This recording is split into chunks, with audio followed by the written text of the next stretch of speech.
is that black people in 2026 have a long way to go. The question kept coming up, why does a 14-year-old need a gun? The question was answered when he was shot dead in the streets 130 yards from a store where he did absolutely nothing wrong. The question was answered when this jury found him not guilty today. The question was answered because a child, a 14-year-old child shot dead in Richland County, got no justice. Water bottles, water bottles. That's what the little boy died because of water bottle.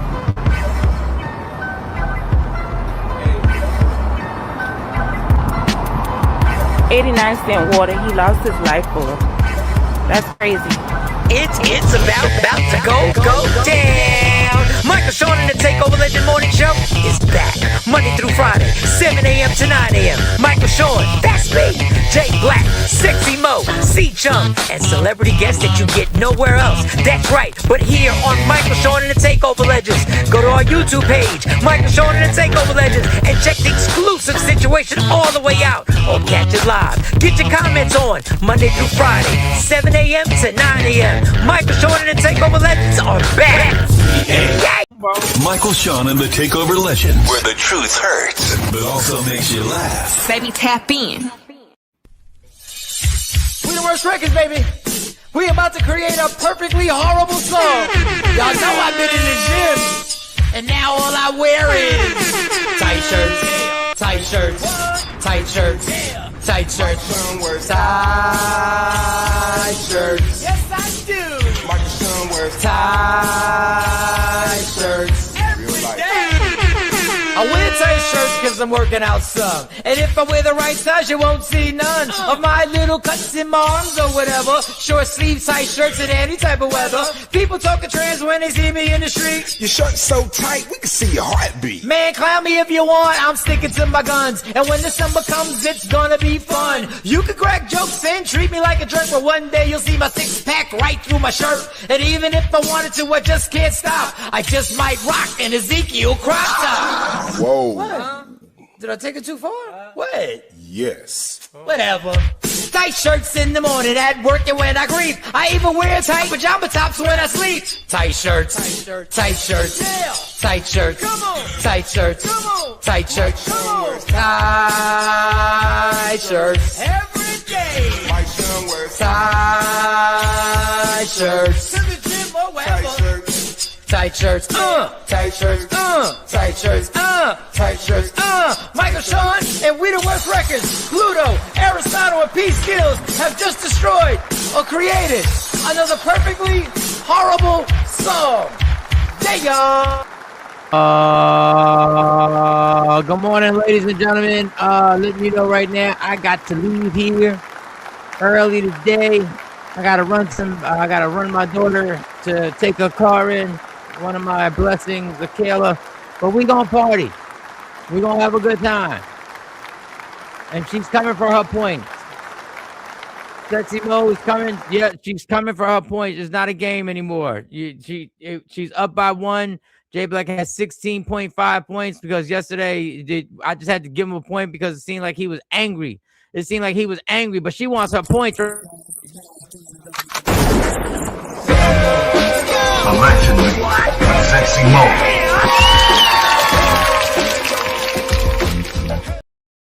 All right, unmute yourself. There you go. Good morning, Sexy Mo. How are you doing? How's everything? Good morning. Good morning. Well, let's say it now. I was gonna try and wait for Jay Black, see if he get here on time, but we have to say congratulations to cousin Ash. Yes, the baby is in the building.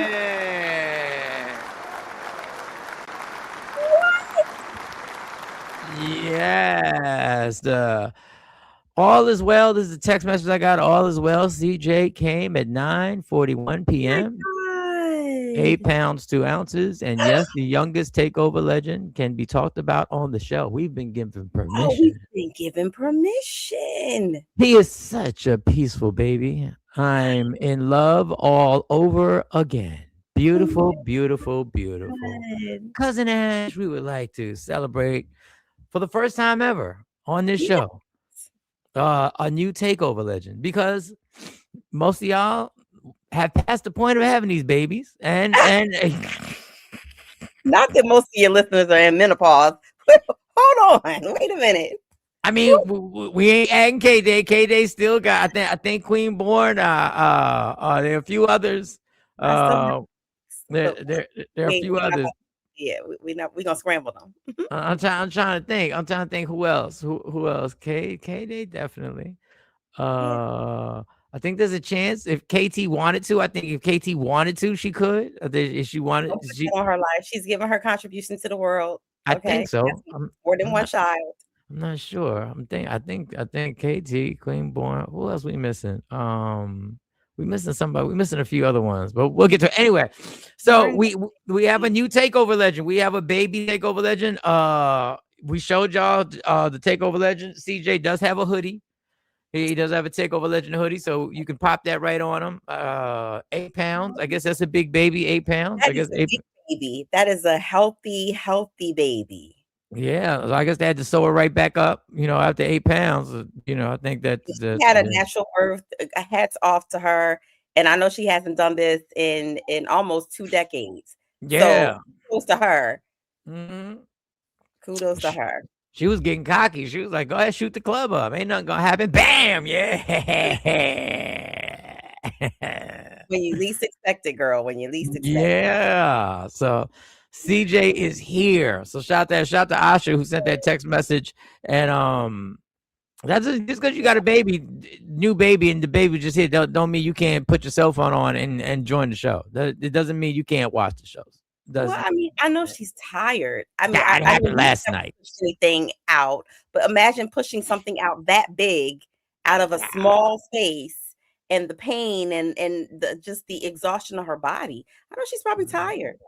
Yeah, that happened last night. Y'all bounce back. Y'all bounce backers. Y'all should be able to get up on this bitch and just we should get a hello, good morning or something. Doesn't matter if you pushed out an 8-pound baby. Mike expects you to be on. Yeah, we expect more, y'all. Let's see. Yes, Mike is on his field trip with his kids today. Oh, he's on a field trip. That's right. He's on a field trip with the kids. Damn, that's right. Oh, I was supposed to send Kamar. Oh, Kamar said he couldn't make it. All right, Kamar said he couldn't make it. Yeah. Heartfelt congratulations to Ashley and her family. Happy birthday, B-Day. Blessings to Little Legend CJ. Yes. Present TOL peeps. What up, Shelly? Good morning, FaZe. Miss Parker, what's going on? Miss Parker? What's going on? I don't think we've ever had a baby on the show. No. Like, I don't think that we've ever just chronologized. We've never followed the journey of somebody being pregnant. No. Envy was okay when after the last few years of the Takeover Legends, when me and Envy McKee were doing the show, Envy did get pregnant during the show. And I don't know if we talked about it or not. I don't know what the circumstances are, so I don't want to put Let's not. but we've never followed a listener. We've No, we never. We actually, back when we first started, we tried to get people not to get pregnant. We told Ashley Monique Harper, we always told her don't get pregnant. Nikki, that dime chick, we were telling them. It paid off. Look at Ashley Monique Harper's repertoire and her resume. All because we so pregnant to have kids.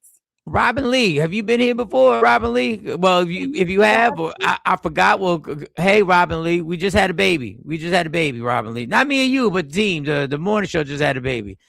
Good morning. But how you doing?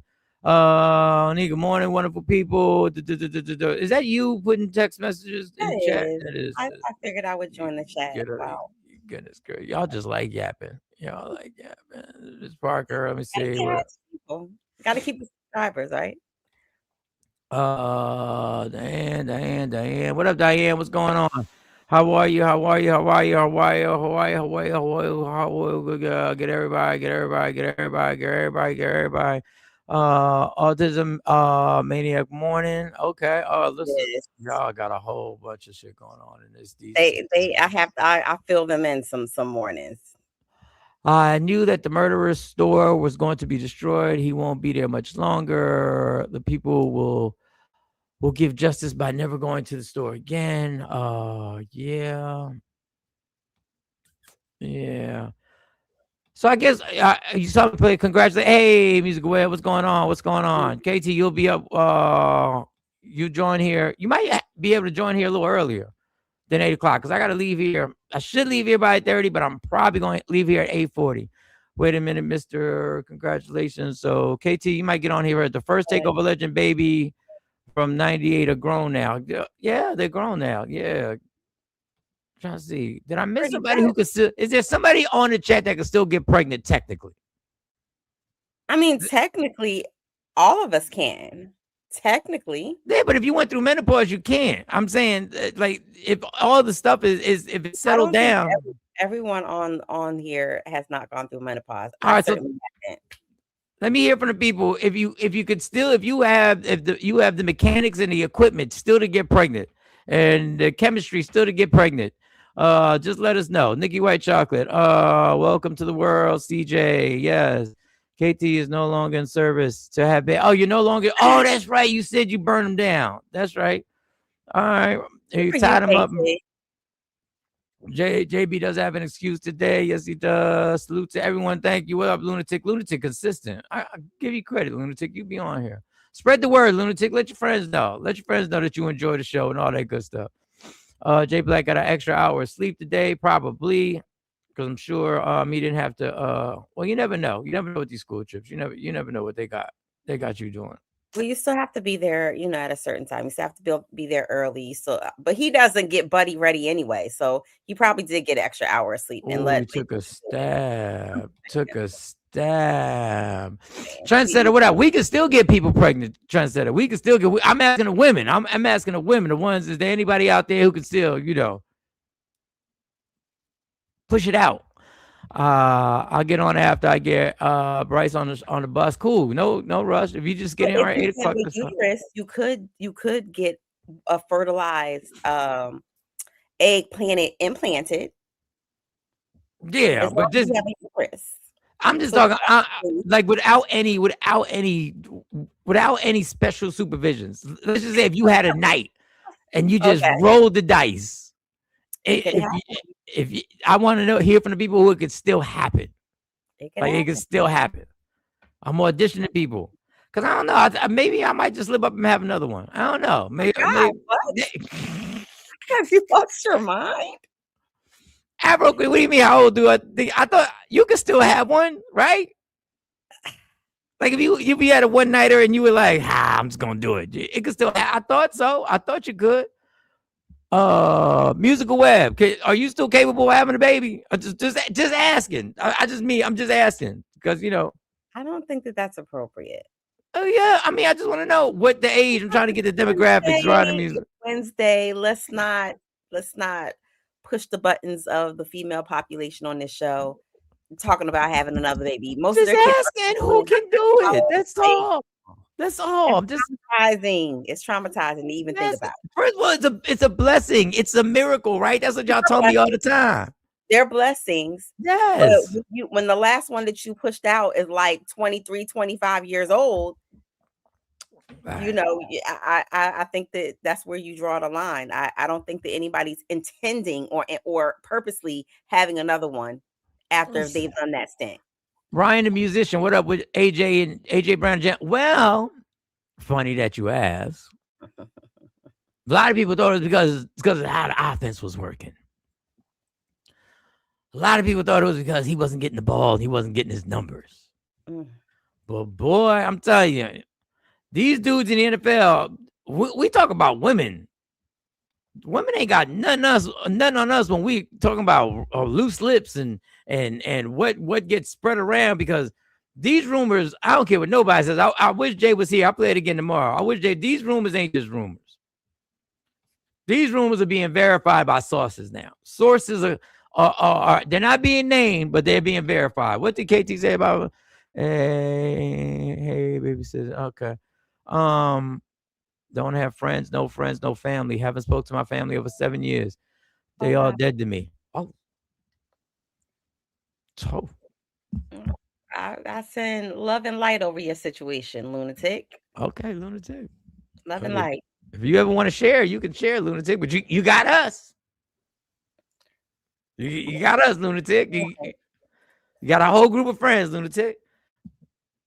That quieted me down. I was having a good time. I've never been speechless before, but Ah, that's me. I don't have friends. I don't have friends, no family. Haven't spoke to my family over 7 years. They're all dead to me. Okay, so I'm pretty Well, obvious that you didn't have end on us. good terms. Yeah, but you have us. You have the show. I'm told that's what I just said. You got We a go hand you in got a hand. team. You got a Yeah. bunch of people you can kick it with. Like anybody can get it, Trendsetter. I'm just wondering who can get it, and then there might be a baby shower afterwards. That's all I'm wondering. If anybody can get it to see what the baby shower happens. However, not trying to have a head cold. I'm Shelly. Okay, I guess is that a way of saying you could, Shelly? Is that what Yeah, you're because saying? she ain't trying to have none. Okay, all right. Good morning, KT, Nikki. Lunatic, we are all your family. See, there you go, Lunatic. And Nikki be talking crazy to people. Nikki just welcomed you. Nikki just said you have a family now. Look at that. I mean, so hey. You've already subscribed. We're here. We rock with you. As Yes. long as we're flowing, we sure can. Oh, wait, as long as we're flowing. Legs So said she can still get it popping. up. See? She's up to having another kid. Bless your heart. That's my people. Our teacher mom from Willenboro. What up? Morning, Yo, teacher teacher mom. Wait, I gotta go back to the AJ Brown.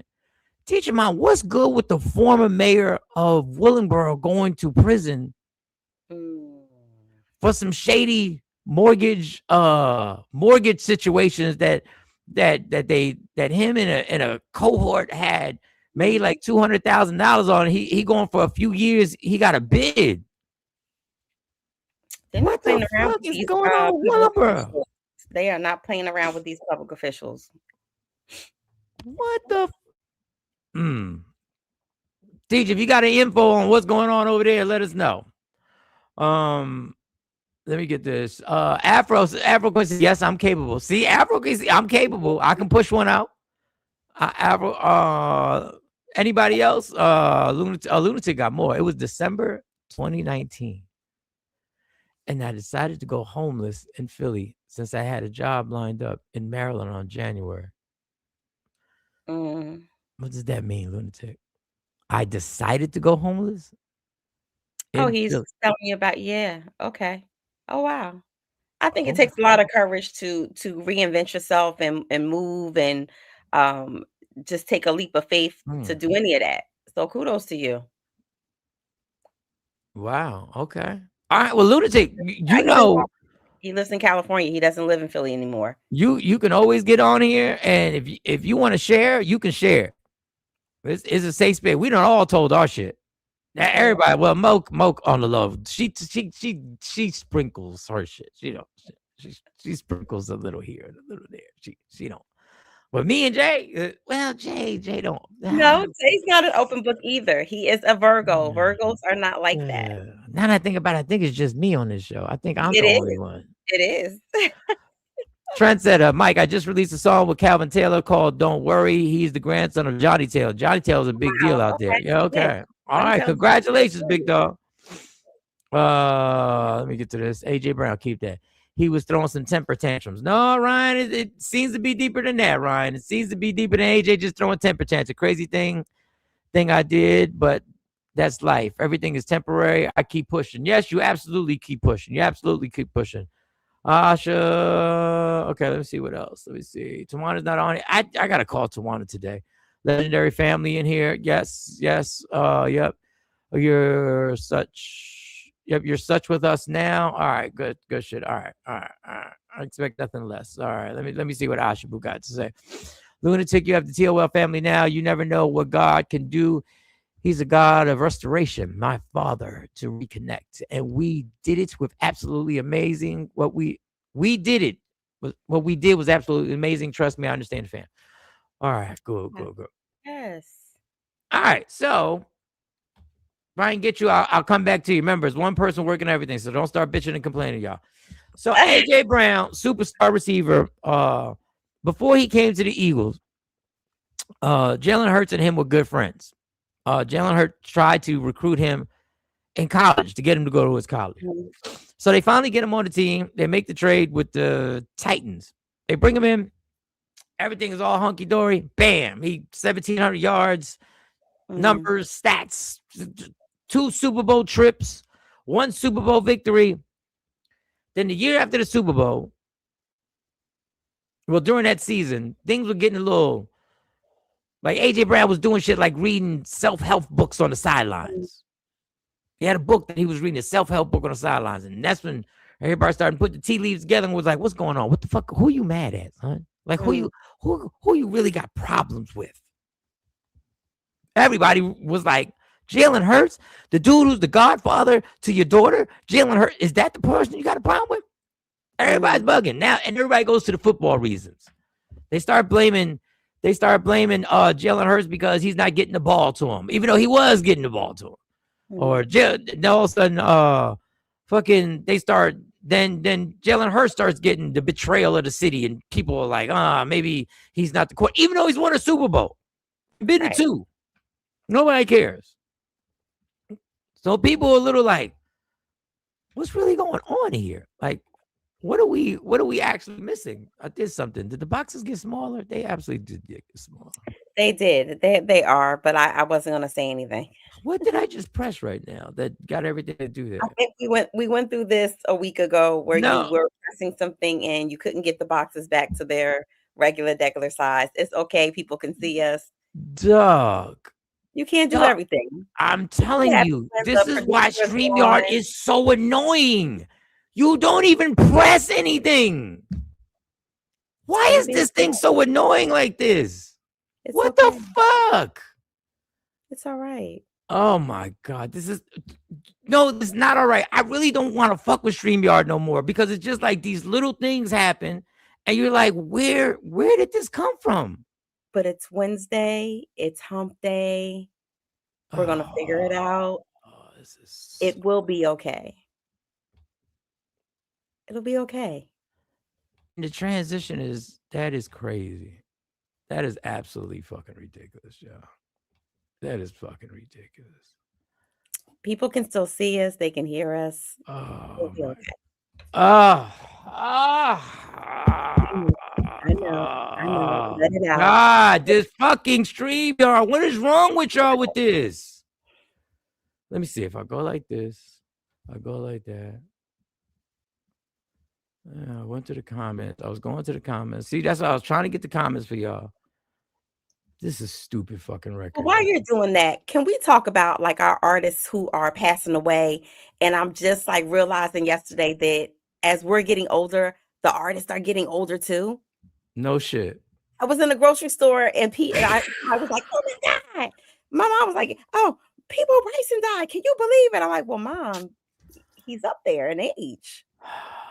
What did you think was gonna happen to some of these artists? Yeah, People Bryson. Rest in peace, People Bryson. I didn't want to bring it up like that because I'm not even going to give you the. I'm sorry, People Bryson. I'm sorry you died. I'm sorry. It's horrible. That's really fucking ridiculous. Okay. No, it really does bother me that you pay for this service and it does dumb shit like this. Like it really does fucking like really take me somewhere. Understand. Like what is this? Like that's crazy. That's crazy for real, yo. Like literally everything is fine, and then you just, I don't know. Anyway, AJ Brown, fuck it, because I'm out of here early anyway. Dog, I have a real fucking problem. I do. Like shit like this really takes me all the way to the left. Like why I have such a problem. Because it's not like I'm gonna be, if I wanted to clip this, I'm not gonna be able to clip it now. But this shit really annoys the fuck out of me. God. Anyway.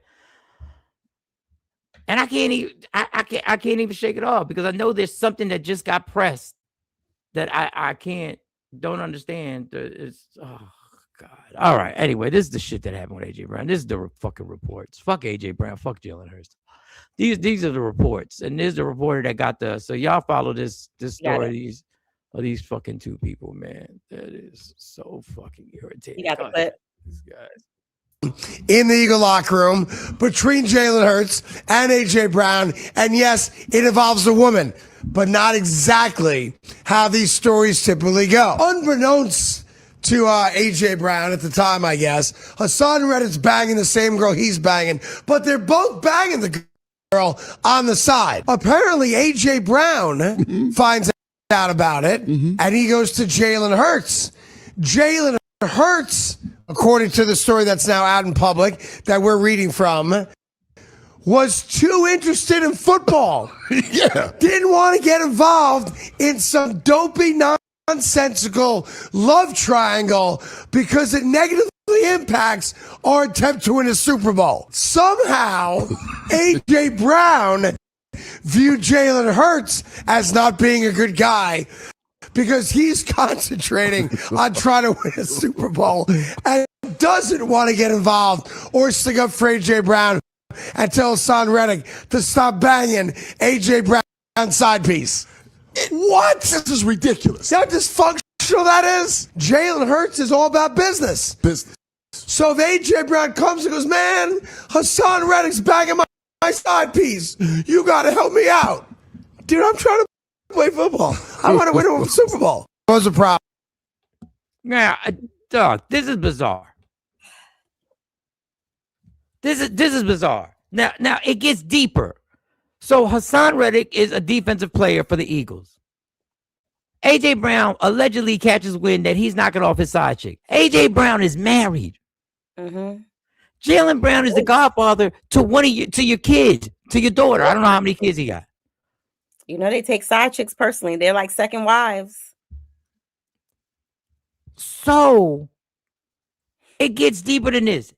A.J. Brown's car gets stolen. His car gets stolen. They find the car in Camden. It just happens to be that Hassan Reddick, the guy that he's mad at, is actually from Camden. He goes and tries to start blaming, allegedly, that Hassan Reddick has something to do with this. A.J. Brown, what is wrong? First of all, how do you go to the quarterback to do what? What you want him to do?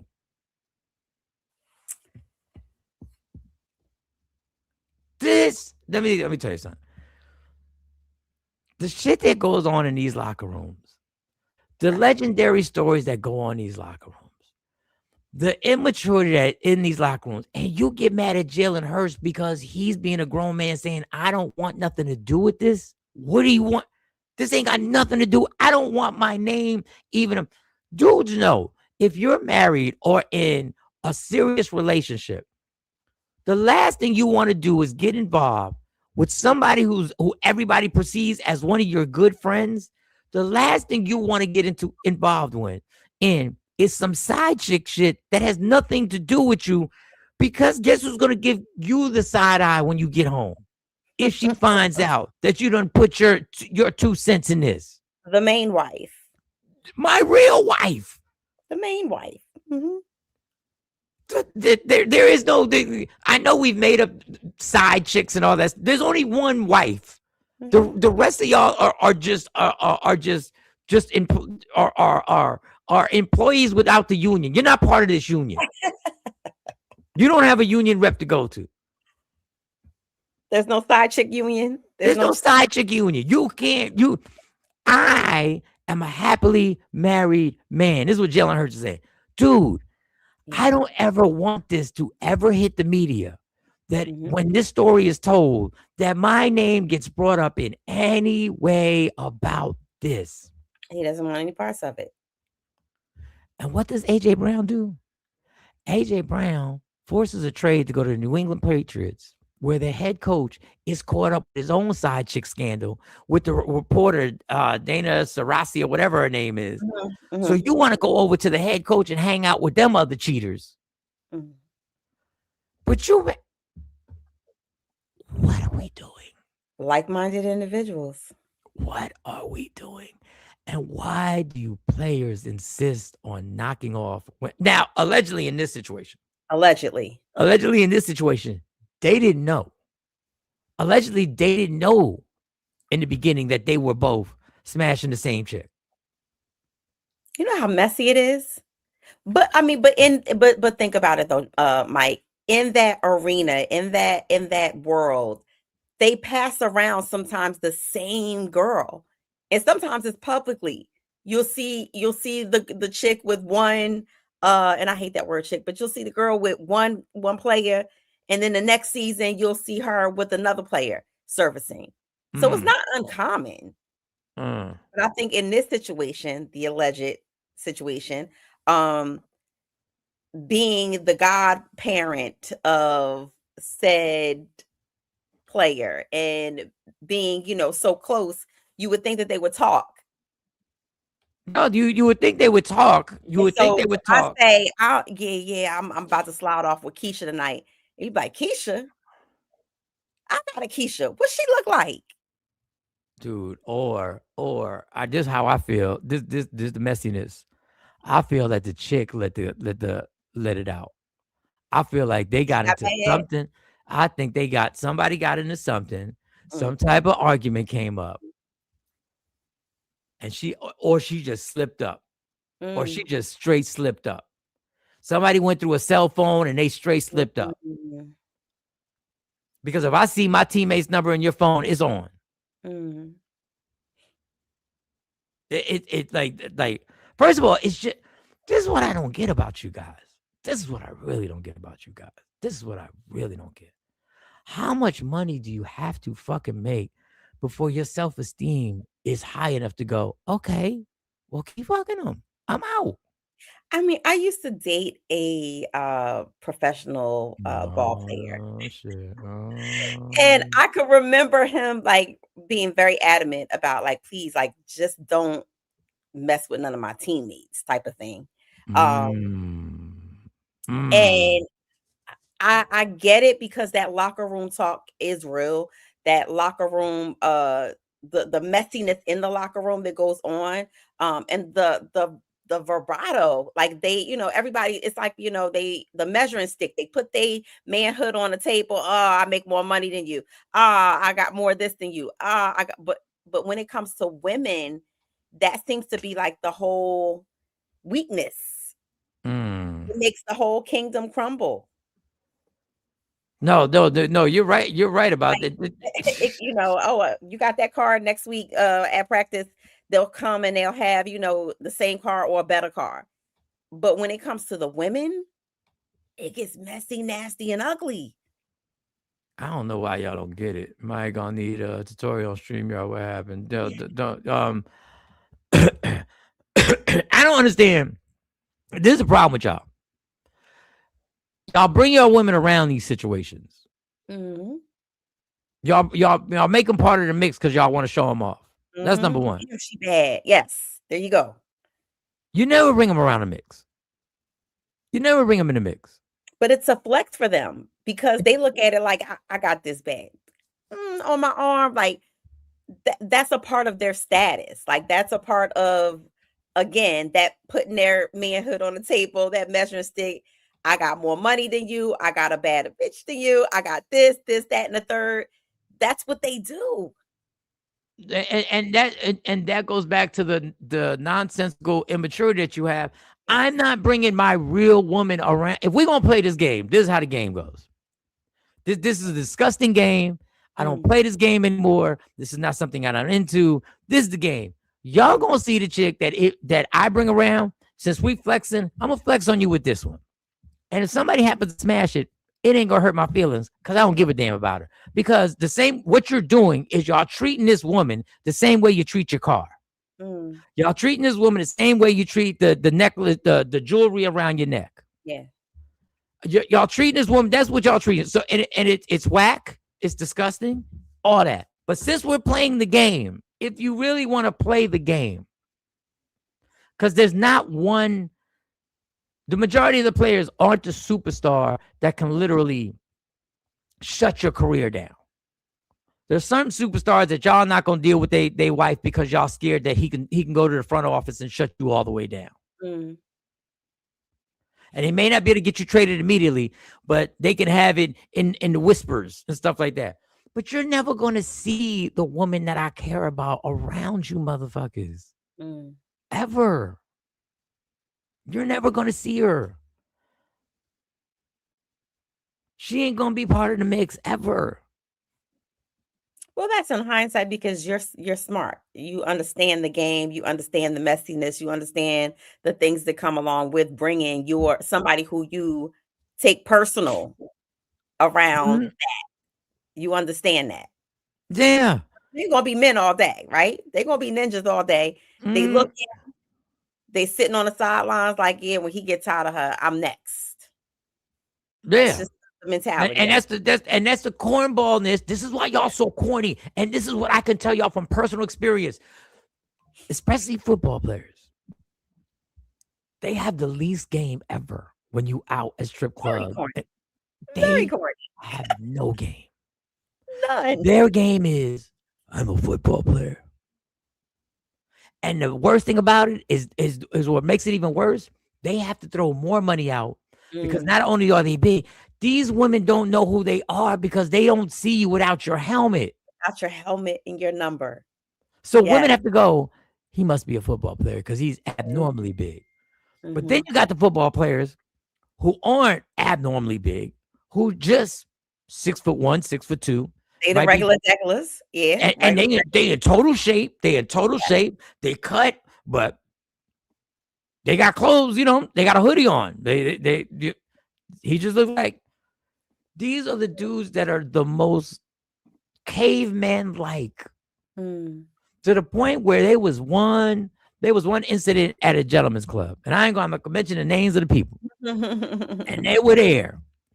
And it's a strip club, but they get to grab it a little more aggressively than I was like, I'm a little motherfucker. If they wanted to grab me, there was nothing I could do. And I said, yeah, I'm about to remove myself from this situation. Yeah. I said, because now I see the ladies are looking great. Now they giving them the look like, okay, there's a little extra going on there. A little bit much.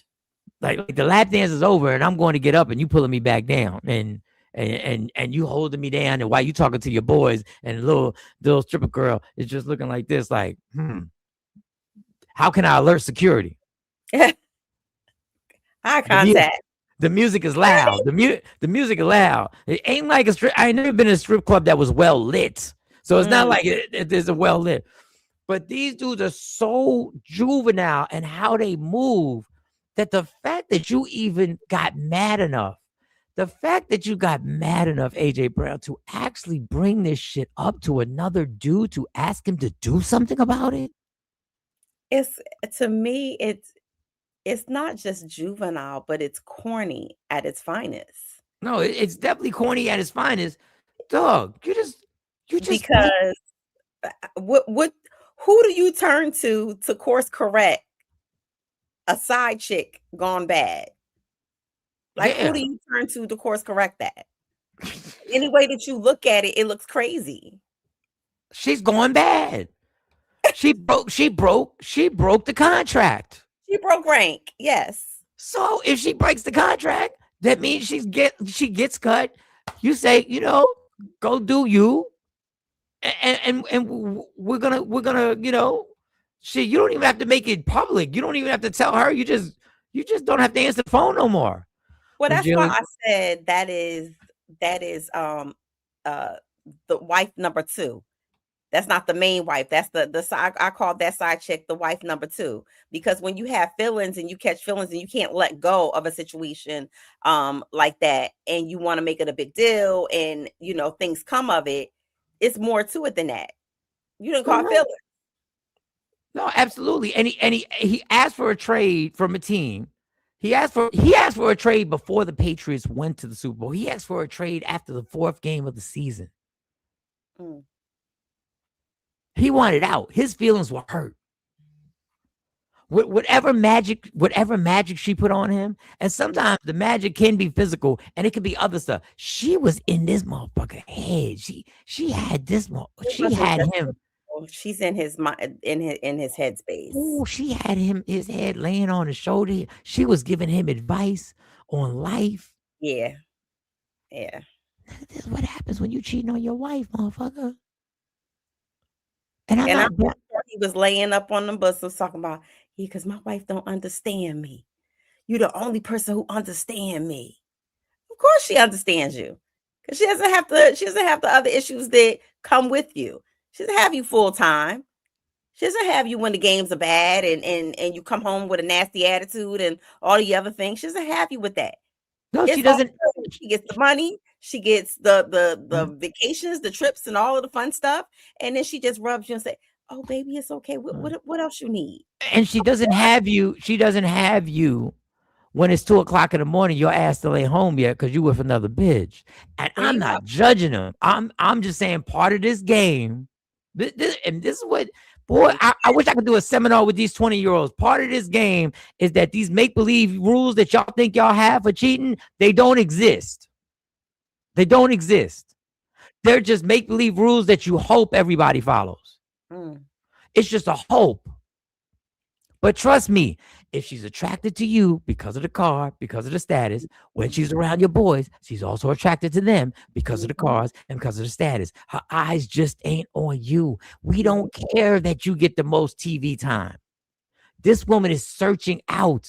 But there are no rules to this, fellas. There are no rules. There are make-believe rules. And the fact of the matter is, the majority of people are breaking these make-believe rules.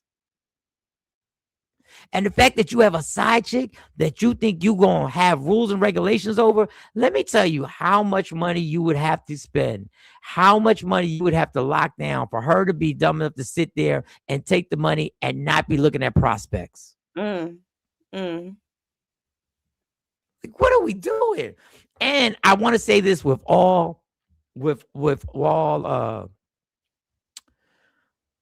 being respectful. And on a serious note, since it's mental health month. Every day, 365 is mental health. But this men's mental health month.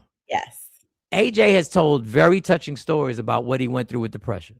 And he's told very touching stories about suicidal thoughts. And I will say this one, and I'm the only therapist here is Sexy Mo.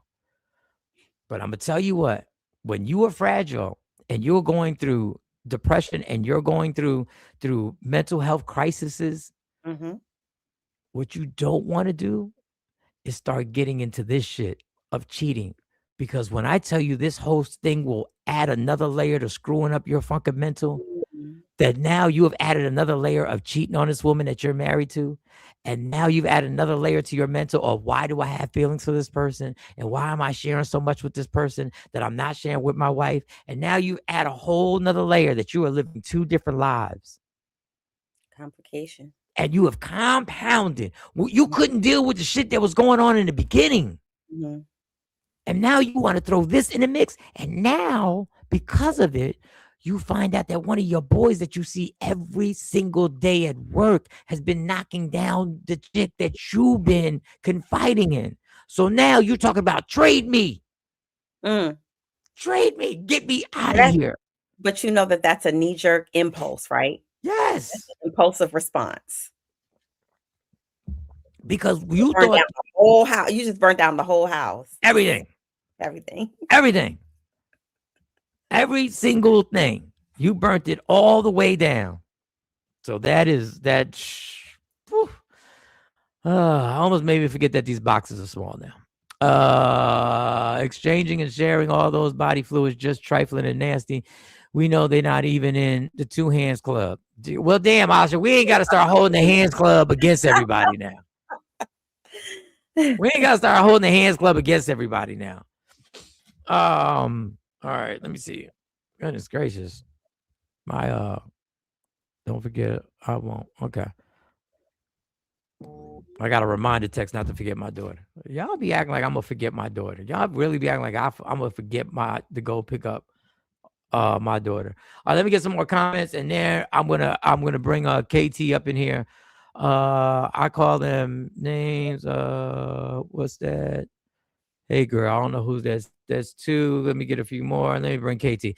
KT's in the building. What up, KT? What's going on? Hey. KT said, I'm not playing your shenanigans. She said, I'm not going to be in the bedroom today. She said, there's going to be no bed in the background. Okay. All right.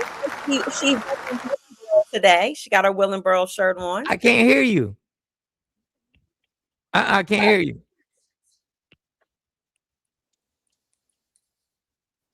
Can you hear me now? Yes, we can hear you now. All right, there you go. Good morning. Yes, I have my Willenboro shirt on today. You heard about the mayor? I saw the news. Yes, I did. You heard about the mayor? The What are you in solidarity with the mayor solidarity with looked the mayor? shady to me from the door. Nah, I ain't in no damn solidarity with him. He looked like a crook from the door to me. And then he just proved himself to be right. I mean, his bid ain't that long. He'll be all right. He pretty. They'll like him. I don't know all the ins and outs about him being pretty. I don't know all the... So what did he get? 4 years? 5 years? Something like that? 1 year and 1 day. Oh, yeah, he got 12. The same thing that Little Kim got in the feds. 12 months in the day. So it's saying that it was from mortgage fraud in connection with some type of fraudulent short sale of a property. Yeah, the short sale. I saw that. Yeah, he's going to the feds. It ain't like he ain't doing no hard, crazy time. It's gonna be cushy and he gonna come out and he can possibly run depending on where he goes or lives, even He'll as be able to run again. He'll be able to run for another public office again.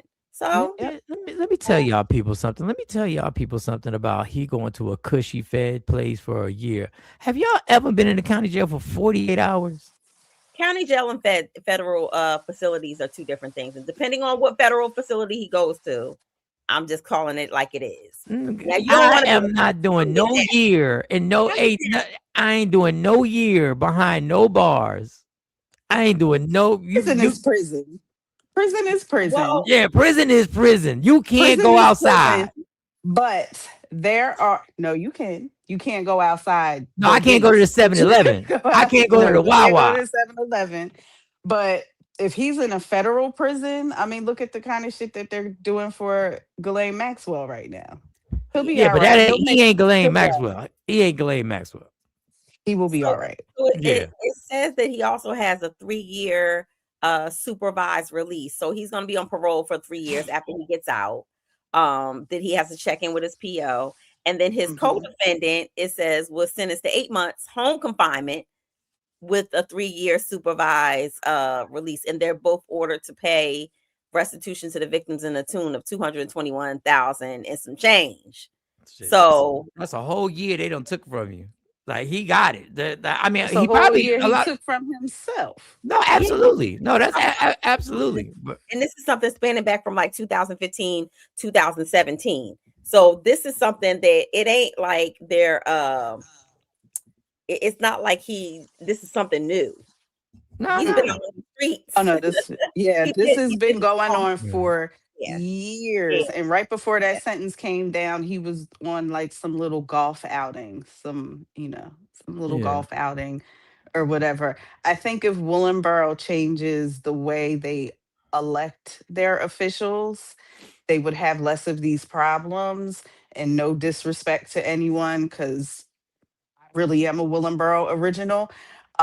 If they stop putting their cliques and their friends in office, that this kind of stuff might stop too, because Willenboro is notorious for this kind of shit. Rest in peace to DJ Swift. Me and DJ Swift used to be at a record store that he owned with Cam and my man. And his name, for some reason, avoids me right now. And we used to sit up there, and I've said this before around people. And I said, yo, who did this to Willenboro? And we were like, it has to be the people running it. It had to be the people running it who made it from a pool in every park to me playing baseball at night under the lights.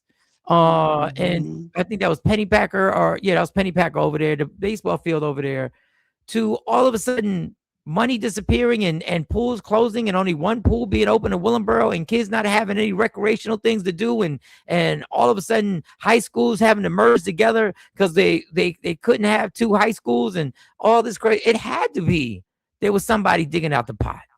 Absolutely. I mean, right down to the recreation center. Recreation center just had a whole overhaul of their staff. When I say a whole overhaul, everyone just started dropping like flies and disappearing Mm. with the rec center for the open mic, for the Willenboro open mic. And everybody started dropping like flies. All of a sudden, whole new staff. And just that fast, we already lost the person that we were doing the open mic with. So we called it quits because they didn't like, basically, they didn't like the fact that he was doing his job the right way. He was doing it the right way, and then they hired AJ Brown's side chick, and it's crazy Pretty that she got the job. She said she's gonna change things. She said she wants to open that open mic back up, but there's gonna be a few different Won't be changes under me. that's gonna be at the side money that's coming through. All right, so you said your guest, because I have something I want to show you. You said your guest couldn't make it. Unfortunately, could not make it today. Yeah, so you just got me. And that's totally enough. And if I just got you, the least you could have done was done it in front of your bed. But I'm not saying you're selfish. I'm just saying I'm not saying you're selfish. But that's you. I mean, that's what you decided. You want to be real professional today.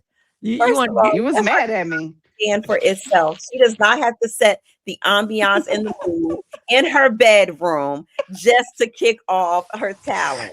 Okay, let her talent stand alone. She in the living room on bedroom.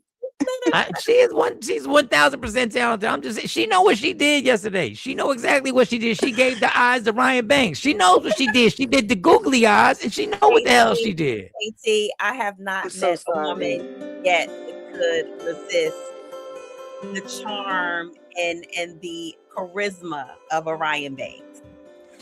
There it goes, and that's why. I'm not even gonna say that. And that's why guests canceled. That's why guests canceled. See, this is why guests canceled. And shit going wrong now. See, let me just write this shit down. You wrote that shit down yesterday. No, I'm writing something else down. So KT cosine Mo's bullshit. Casey, I put Those little shit. Mo's bullshit. Mo, we're not gonna allow to be together. They're gonna prohibit us from being together. You know that, right? That's like I've seen it for over 2 decades. Okay. All right, so in honor of spoken word, I did get a clip because we're gonna keep it consistent. And I did find a clip. I'm always into TikTok. Where that's one thing. My algorithm will give me some wild shit, and then it also feeds me some arts and stuff like that. And when I see it, I say, let me play it. I don't know the name of the gentleman, but I wanted to play the piece is called Poverty. Brenda's got a baby, but Brenda's barely got a brain. A damn shame the girl could hardly spell her name. See, when Pac told y'all about Brenda, he was really trying to warn you about me. Cause I've been here before Brenda and before the baby, cause I'm poverty. I'm pent up anger passed down like family property, more liquor stores than supermarkets. I'm poverty. They ain't really ever have a pot to piss in. It was poverty. Don't act like you don't notice me. With all my pipe dreams, school to prison pipelines and the crackling crack pipes, it's all poverty.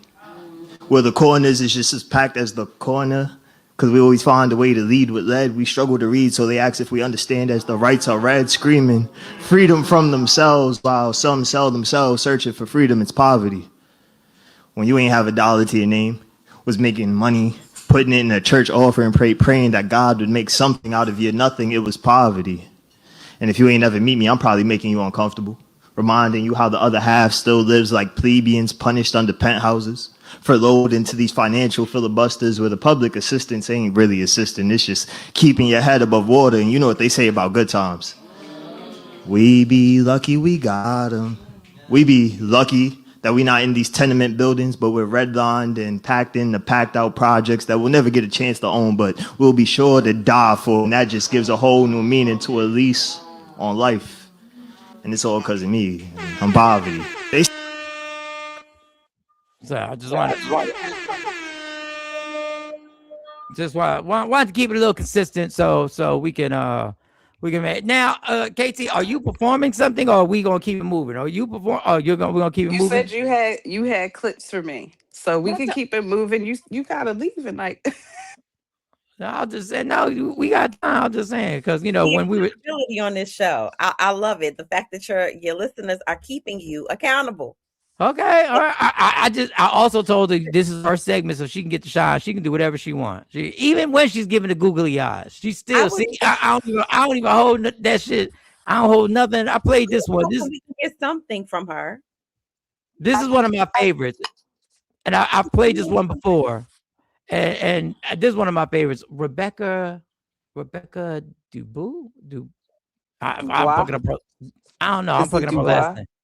It might be, but in poetry, I said many years, more than 20.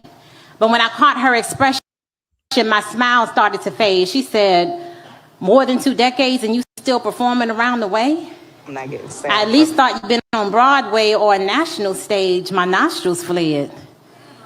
I shifted in my seat. I adjusted my glasses. I said, what you say to me? She said, I'm just saying, more than 20 years should probably bring you fame. I said, well, the fact that I'm still in demand leaves me amazed. I'm grateful. I looked at sis again. There was no scales, no sharp talons, but it was a little smoke on her tongue. She was hateful. She said, how old are you? I took a long look around the room. I was hinting at sis to go on and move. I was trying not to be rude. I said, I'm in my early 40s. She said, true. I don't see no ring. I said, no, baby girl, not yet. She said, oh, so you ain't meet nobody who wanted to take you off the market? I said, well, of the few men that I dated, there was one I thought I would be with for life, but it didn't work out that way. She said, another independent woman who can't find her Mr. Right. I said, sis, you want to fight? But she laughed at my offense. Instead of falling back, she leaned in. She said, you sitting here like you ain't got no friends. At least tell me you got some kids. I said, I don't have no time for this. My life is beautiful the way that it is. She said, oh, you one of them. I said, one of who, friend? She said, you the type to meet a grim reality with toxic positivity. You sitting there like you never wanted to be mommy or wifey. I said, you're talking to a woman who has a radical acceptance for whatever God has for me. I said, honestly, I'm at peace. And I remembered I didn't even have to be in this woman's vicinity. I started to gather my things up quickly. I said, for the record, I didn't enjoy your company. But since you forced yourself upon me, the least you can do is tell me your name. Sis gonna say same. I said, same as what, girl? Stop playing. She said, same as the woman that I'm talking to, boo. She said, sis, I'm you. I'm the dark corners of your brain. I give voice to what your subconscious be saying. She said, you met a lot of hurt people who wanted you to feel the same. You used to ignore it, but now in the quiet corners of your day, you start to regurgitate all of the negative things they used to throw your way. She said, look around, sis, I'm not even here. But I'm glad that you can hear your inner thoughts really are that rude. You need to get to therapy and get them people's opinions up off of you. Because I know your life is beautiful, but the question is, do you? She said, right now, you sounding like your own biggest hater. And I wanted you to know that until you let their opinions go, you are the only dragon that needs slaying. Thank you, y'all. All right, so. All right. No, just wanted to keep it consistent. Very good. There was that was fun. And I normally play it in the beginning of the show, but I know it's early, so a lot of y'all don't get. Y'all not here yet. So, all right. So KT, I'm gonna play in sexy mode. Here you are. So these people did a skit. They did a skit, and I want you to know it's a skit, but it's something that's happened. Maybe not as dramatic, Mo, but then a woman comes on and she gives her advice. She gives her advice, and the advice is basically how a woman who is in a relationship should handle a man who approaches her. You okay over there? What you doing? You stretching? Yeah, I'm stretching. My back hurt, but I just said, oh, hell. It's Wednesday. Work with me. So basically, the skit is some dude hollers at a woman in the grocery store, and her man is there and whatever, and she doesn't get, but she decides that she's going to drop the 3 different ways on how you can handle if a man tries to holler at you and you are in a relationship. The 3 different ways on how you're supposed to handle this. Now, this is something I really wanted Jay Black, because I knew Jay Black was going to get mad as fuck if he saw this. I knew he would get under his skin like Lady Q was actually part of it. Like he, You know, no man could be in Lady Q's vicinity to even say, "Hey, do you need help with the you lost? You need something down the aisle, a work or nothing?" Nobody could say anything to Lady Q. So nothing. Even though he did handle a situation remarkably adult a few months back that he shared at the Walmart. So let me get this is the skit, and then she's gonna come in with her advice, and then I'm gonna go. I'm gonna jump to you because I can see this is gonna be a problem. How you doing? I'm good. You look very pretty. Thank you. Is that your brother? No, that's my boyfriend. Oh! I just thought you looked cute. I'm not gonna lie. Like, my bad. I mean, you feel me? I can still get your number. You're not gonna say nothing? I can say. Yeah. So I'm not even gonna talk about the guy because he can have a video by himself.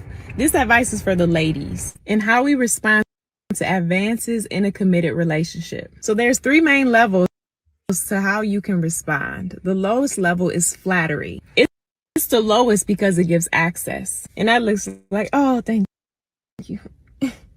I'm so flattered. Probably smiling. And they don't even know you're in a relationship. So level number 2 is being polite, which I believe is a default for a lot of women. But the unfortunate thing about being polite is it gives mixed signals. You're not being specific. And it can translate as you're still single if you're not clear. And that response could look like, thank you.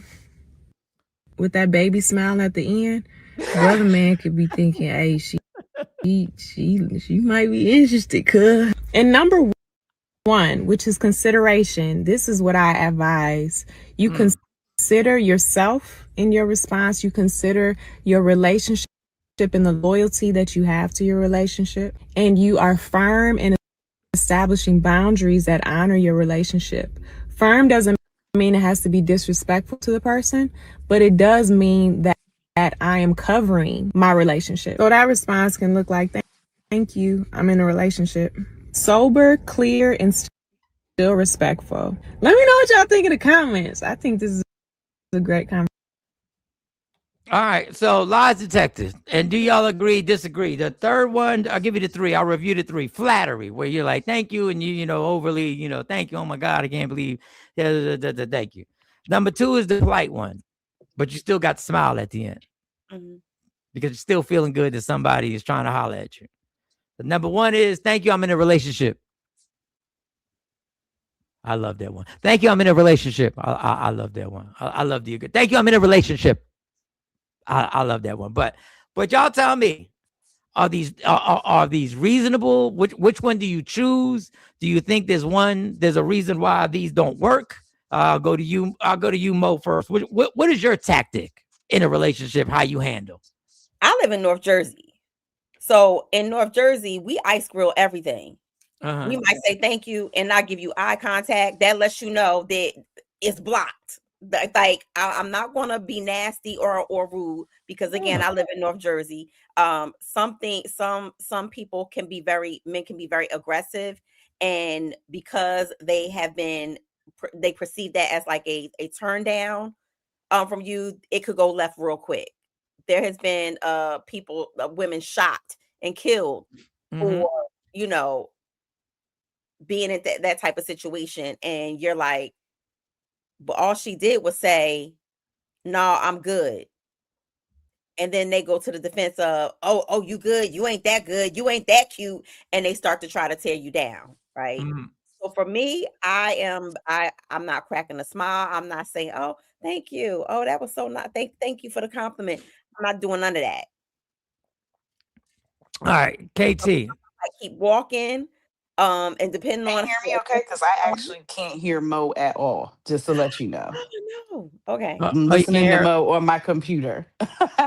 Luckily I have my laptop. I can hear you, but I can't hear her for some reason. There's a delay. And before you do this, just remember you're in a committed relationship, right? And Ryan Banks comes up to you and why you have to use Ryan? I gotta be right. Fair. Anyway, that's totally fair. And he gives you a compliment. How is your source of handle? Are you going to ask him about his skincare or something? Or How do you handle it?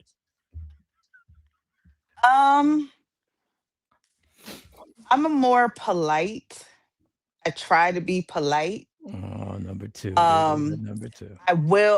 I'm a combination of the polite and going straight to I'm in a relationship. I will politely say thank you, but I'm in a relationship.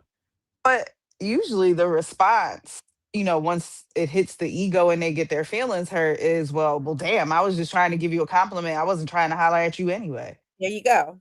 Mm. That one. So no matter what the response is, if you don't give the response that they want, that's what you're gonna get back. Like, oh, well, damn, I wasn't trying to holler at you anyway, or it wasn't even all like that.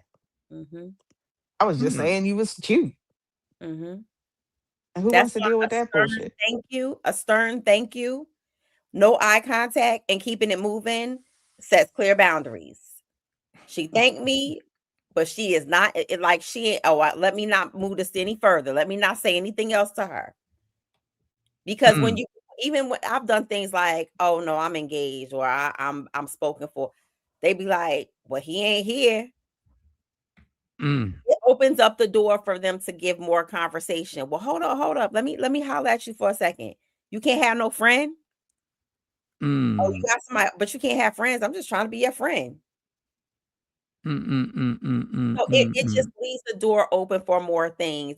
I'm a genuinely outgoing, nice person. So Right. I can have a conversation with anyone. But when it comes to stuff like that, you have to set clear boundaries. Because if you're a person who smiles all the time, got pleasant energy in general with people, it can be misconstrued as you like them or you're interested. So there is validity to what the young lady was saying in terms of how you respond, your body language. What about your body language? What about your body language? What You are we can talking? say What are we yes. talking? You could say, "Oh, thank you." Mm-hmm. Right? I shook Right. my shoulders up. I smiled. I was taken aback. That means I absorbed that compliment from you. Right? I took that in. I inhaled it deeply. I embraced it. That's for somebody on the opposite end. That's opening them up. Okay, I can talk more to her. Let me give her more compliments. Or she ain't used to nobody complimenting her. She's taken aback. Oh, let me go in for the gusto. So yeah, I think your body language says it all. If you are not smiling and you're not to me a smile, even just smiling, sometimes it can be misinterpreted. Y'all got it tough. We do. I'm glad you acknowledge that. Women y'all- have it hard. Yes. Y'all got it tough. Yes. But some of y'all do do a bit too much talking back to the person. What's too much? The How compliment. should we respond? Coming from a man, how should we respond? I think the last one is thank you. I'm in a relationship and the conversation has to end.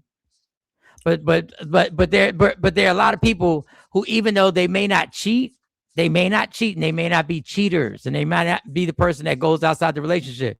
But boy, they love some attention. Boy, they love a good and it'll all go back because we'll get blamed for it. Well, if you would compliment your woman more, maybe she wouldn't be. No, sometimes there are people, and I'm not saying any of these squares here, who really get turned on by the fact that somebody is in pursuit of them now, and y'all can keep a conversation going, especially at work, especially the work shit. The work shit is the work. Like when I tell you, you need to set parameters and boundaries at work. That is so crazy, because once a dude hits you with once he's hit you with that I'm interested. Mm-hmm. We can't go back to being friends now and talk about, well, he respects the boundaries now. No.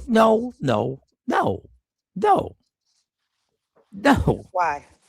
Because I already know now. He's already made his intentions. So every nice thing he does, every nice conversation you have is his ploy. Even though he's respecting boundaries, Even though she shut it down. Yeah, even though, because now it's season and dude, we can say hi and bye now. We can say hi and bye now. That was like, I'm not telling you to be rude to him. I'm not telling you to be, but now no, you're not gonna ask me how the weekend was. We're good.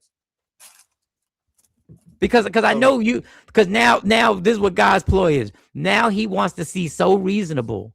He wants to seem so mature. He wants to seem so in tune with, yes, I'm gonna respect your boundaries. Because the motherfucker's just he's just biding his time now. And he's trying to build good points. He's trying to put the good points in, and you're like, especially if you don't think he's ugly. Especially if the reason why you're strictly, sometimes you'll say, I'm doing this because of my relationship. And the other times you'll say, I did that because I don't cheat. And number two, I am not interested physically in him at all.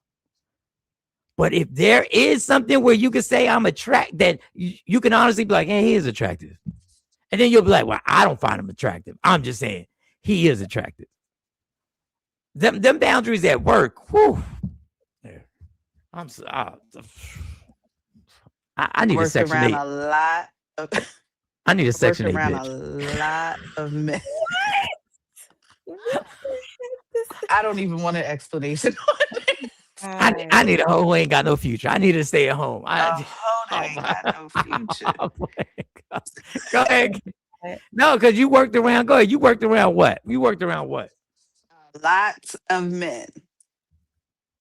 I worked in a men's prison for a very long time with a lot of male officers, lots of personalities. And to a degree, you're right. But after even the attraction doesn't matter. To me, if you're going to keep coming at me after I set the boundary, unfortunately, at some point, I probably will get nasty because you're going to get on my nerves. I set a boundary. Please stop trying to cross it. You can talk cute if you want, but in a work situation, work is work. Professional is professional. And if I back you up off of me, if I have to continue to back you up off of me, I'm going to run you. I'm going to run you down. But that's their fault. But this is what I mean by the ploy. This is why I'm saying, even when they're polite and they're cool and they don't push up on you, that's when the relation, the communication between you and that person from a man's point of view has to change forever. Because he already showed he was trying to holler. He already So I'm not telling you to be rude. I'm just telling you to keep everything very short and to the point. Good. How you doing? Fine. How's your weekend? Good. I don't need you asking, well, how was your weekend? Because now this dude is trying to. Oh, no, I'm not going to ask back. Yeah, he's trying. He's trying to really prove that he is. I'm not that dude. I'm not the one that's going to overstep my boundaries. And I don't know how. And I ain't gonna lie. I don't know how Mo did it at the radio station, because I would have holed out back in them days. Because everybody. I had it to do all over again. No, just joking. Never mind me. Y'all do got it. Y'all do got it tough. Y'all do. But some of the shit, and I'm not trying to be Jay Black. Some of the shit is, I can't stand when we're not gonna address that you like this attention, because then you sound like a real male chauvinist. Then you sound like the old caveman when you say, "But girl, you like the attention." But it's so funny because you and I have had several conversations surrounding this throughout the years. People really do, like, there are men who really do think that. Like, oh, you wore that because you wanted attention, or you smiling and you talking and you being nice, you wanted attention. And it's like, well, but maybe my attention is not warranted. Maybe I don't want it from you. It doesn't mean that you want all attention.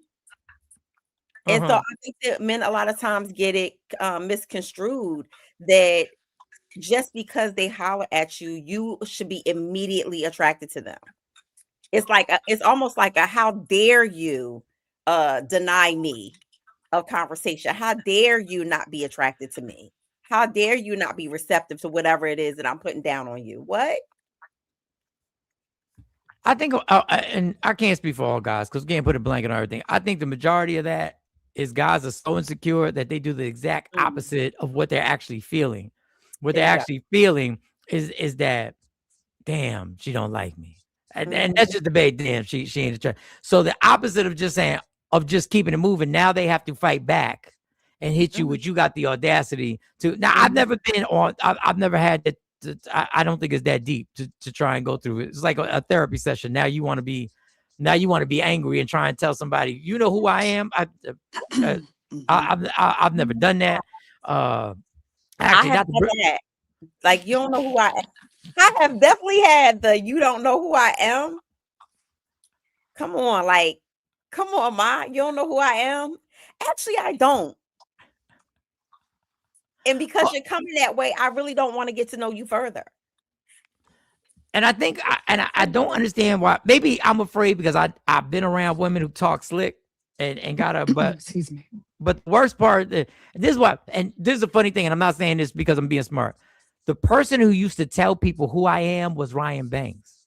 Ryan Banks was the person who'd be like, you don't know who the fuck he is? And I'd be like, I would be so uncomfortable. I would be like, yo, but he would get us in the club. But that would get us in the club in those situations. But the reason why I've never understood why guys say you don't know who I am, because you know the ultimate response is if she says, I know exactly who you are. And I still don't want to talk to you. Had that happen. That I'm not gonna name rejection. the so-called celebrity that did that, but I've had that happen. And I don't know why you open yourself up for that. I don't know. I don't know why you open yourself. Why you open yourself? If somebody says, no, you got me. You got me misconstrued. No, I know who you are. I know exactly what you do. I know you do this, this, and this. And I seen you at here. Yeah. Now, back to the point. I'm still in a relationship, so I don't feel like talking to you. I'm just plain not interested. God, Afro Queen, that's true too. A lot of men give me polite compliments and keep it moving. Now, that's the other thing. Now, this is what I'm famous for. I will compliment somebody if I really think you look nice. And I know that leaves it. I can see why somebody may have an attitude if they were in a relationship with me. I do it all the time. And I'm like, I really think you look nice. Like, especially at the high paying job, because I see these people coming in all the time. Yeah. So if I see you, and I see, I see you when you come in with some coming with the bonnet. I see some coming with the sweatpants on. I see some people come in straight after the gym. I see some people coming with the kids looking disheveled and got the kids and hair's coming down and stuff is all around. So when I see, I'm like, oh, and I don't say you look nice today. I say, oh, I see you must have something to do because, once again, if you say you look nice today, slick ass women always like, so what you saying the last time you saw me? So I got to watch all the time. So if I think this is corny and this is me, and I understand. If I see you have a color on, this almost sounds gay. If I see you have a color on that really makes you pop, it just happens to be, I was like, that's a great color on you. And women be like, oh, thank you, or whatever like that. So I do get guys who want to compliment people, and you got to be careful who you compliment because I get an advantage because number one, I have a little name tag on and I have a UPS mail store shirt on. So I can be like, it's just customer service. And then on the flip side, I'm a comedian. So people seem to let their guard down after shows, and I'm able to say things and I try not to say anything inappropriate, but I can say you really look nice and they don't seem to take it the wrong way and they don't seem to linger like that. But I can see why somebody in a relationship might be like, why are you complimenting everybody? Because I know guys don't like when y'all get the complimenting. Why are you making the cashier laugh? Why you making her laugh?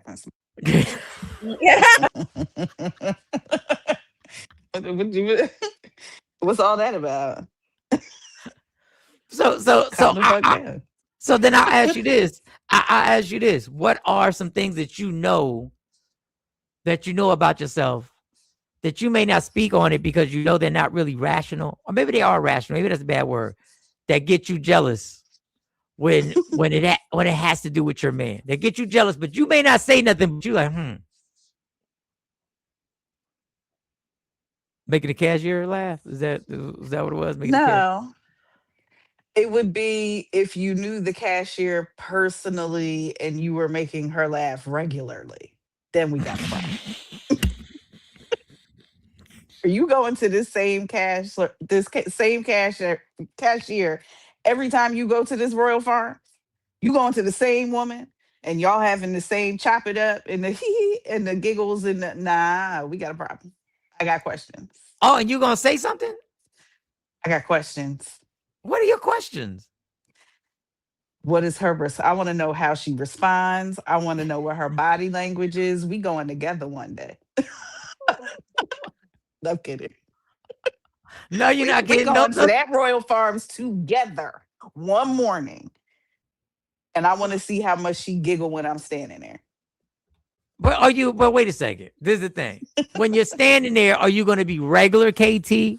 Are you going to be regular KT? Are you going to be aggressive now having a look on you? Are you going to be regular? KT, even aggressive KT is usually, I'm kind of quiet the way I move in those situations.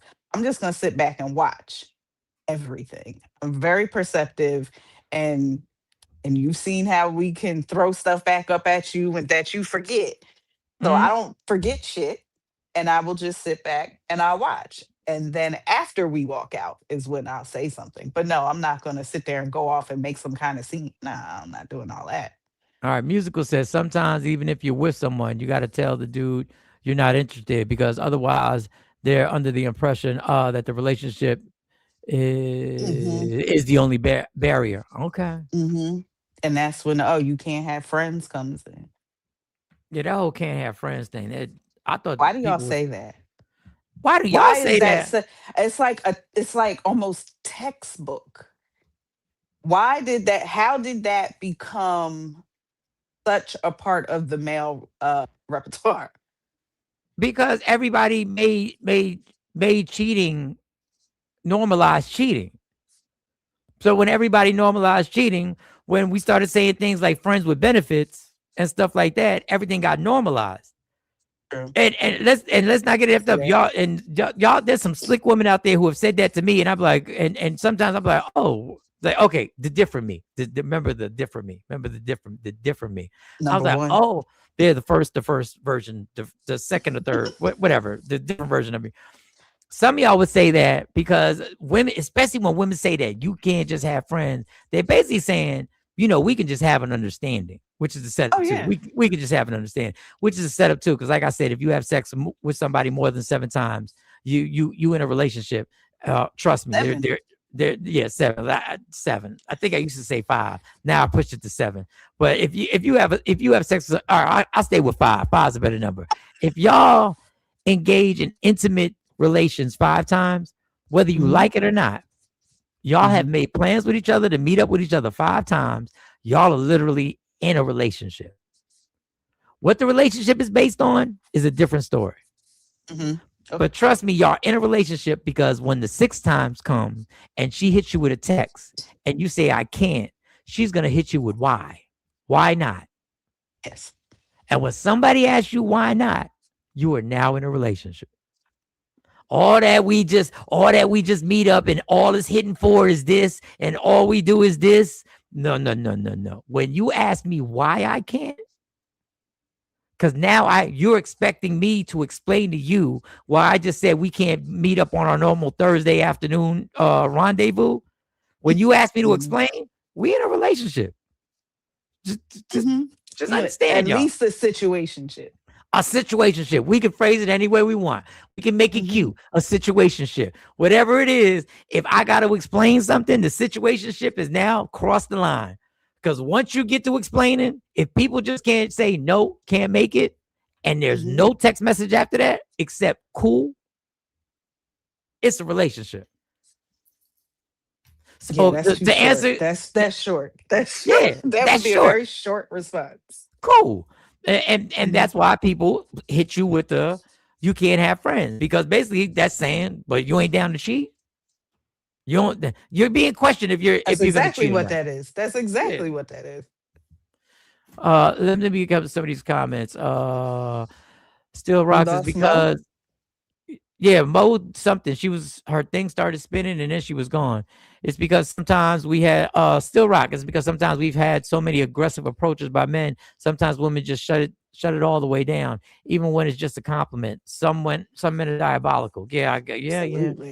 Appearances can attract people. Personalities are deeper and meaningful. Go ahead, lunatic, trying to let the ladies know in here that you deep in this chat. Go ahead. I see this shit. Go ahead. Let them know. Let them know you not superficial. Let them know. Let's get some every time. Afro Queen, that's true too. A lot of men give me polite comments. I read that one, and then you're not interested. That was the only barrier. And then I'm gonna play this clip. Oh, let me get these. I'm sorry, y'all. I'm trying to get everybody. I know you see, don't hurt me. Musical web, good point. A relationship versus not interested still rocks. I've had women ask my wife if I could do something for them when I was right there out of respect. Excuse me, Ma, can your husband help me with this case of water? I thought that was nice. If a woman does That's that, thank you. respectful. Thank you. That is Thank you. respectful. Thank you. That is very respectful. I Thank don't you. have a problem with stuff like that. I think if you see, especially if it's an older woman and we're walking past her in the aisle and she's struggling and you don't blink or at least take a double take, I'm gonna question that. Like, didn't bother you somehow that you see this lady sitting here struggling with that? You don't want to go help her? Just go help her real quick. Oh, wait a second. I'm standing Wait. right here. But she asked. Are you telling me I gotta think about doing that even if she didn't ask? No, I mean, not every time or Oh, anything, okay. but if you see somebody struggling, if we're out and you see a lady struggling or something like that, and it doesn't at least catch your attention, don't blame that on me. Like, I still think you should help. So Right. yes, I like the fact that the lady asked, but if she was struggling that hard, no, I would say let's go help her. Yeah, unfortunately, that's my automatic reaction to try and help folks. And oh, but thanks again to the women. If you see a man with his woman and asking her, thank you for doing that, because now if you would have asked me, I'm just gonna help. And now you've avoided this whole conversation that we may have to have when we get in the car, and you've helped out. And I want to thank you. Just go to her. Just ask her. Just ask. Especially if you're cute. Especially if you're cute. Especially if it's the summertime and you got a tank top on. Please just ask her first. Please. And you got any type of torso showing. Please ask her first. Please. Please. And you happen to smell good and your hair is done. Please ask her first. And you have soft hands and long. Please ask her first. You know about the lady soft hair. See, now you going left. Because you can tell. You can Still tell. right. You can tell. That's the way of saying you can't have a side. Yeah, that definitely is. They just trying to keep the conversation going, thinking that's as long as the combo is going, they can have a chance. And I also and this is another person that I feel sorry for. And then I'm gonna play this clip that pissed me off because I don't know if I could have kept my composure on this clip that I'm about to show you.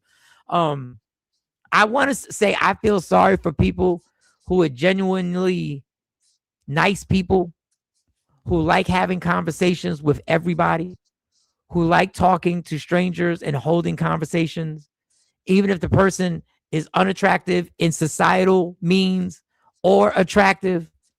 And there are people who are just really nice people who like to talk. And I feel bad that when you're in a relationship, people portray you as the ultimate flirt or whatever. Yes. But this has been you. This is how you were raised. Just a nice person. You're just a nice person that a conversation can start about the weather, and the next thing you know, you could be talking about a sick aunt with somebody you don't know. That can turn into, did you go see the Michael Jackson movie?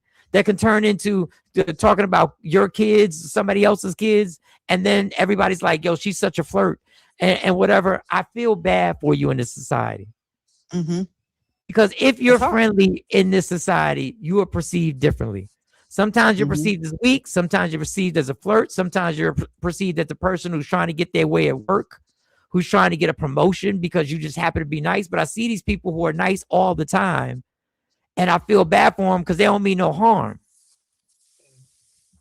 So I feel bad for y'all because the flirty hoes messed it up for y'all. The ones who use the ones they're using communication for bad, they've messed it up for y'all who are just very nice people who just know how to hold a conversation. Because I've held conversations with people, and then people around my job at my high paying job were like, "Yo, you should have tried." Yo, Mike, she was trying to holler. Dog, she wasn't, but she wasn't, but she really wasn't.